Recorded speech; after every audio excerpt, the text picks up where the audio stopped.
This segment brought to you by Kansas Wheat. Learn more at rediscoverwheat.org. The two things that are most important to consumers when they make a purchasing decision is food safety and eating satisfaction. In other words, how does the product perform for them, given an expectation for that performance that's based on how much we ask them to pay for it. And so the first thing that we've tried to do as an industry is we've used marbling to try and address that. And we select for marbling scores. We have EPDs for marbling scores.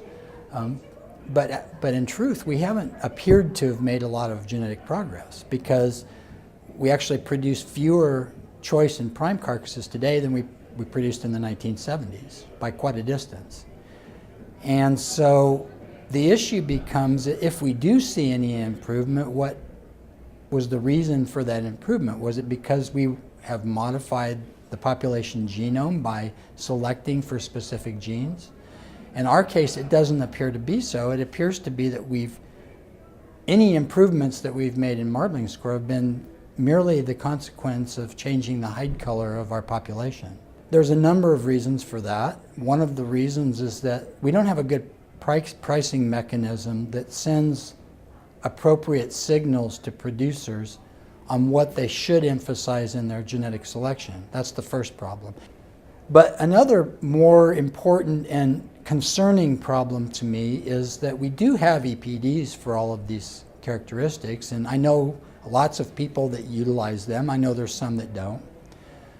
But yet we've failed to really show substantial genetic improvement. And so my question becomes, why is that so?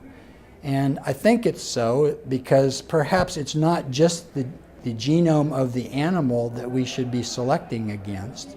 Perhaps it should be the genome of the animal and the microbiota that live in and around the animal that we should be selecting for.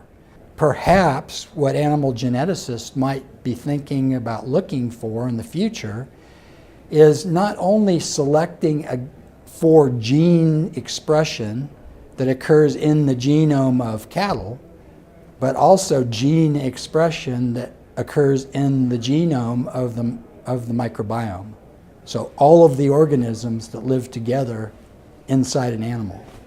And moving forward, if we do want to then make true progress, genetic progress, that results in a phenotype of, for example, improved eating satisfaction, that we select for those across a wider genome than the way we've thought about it historically.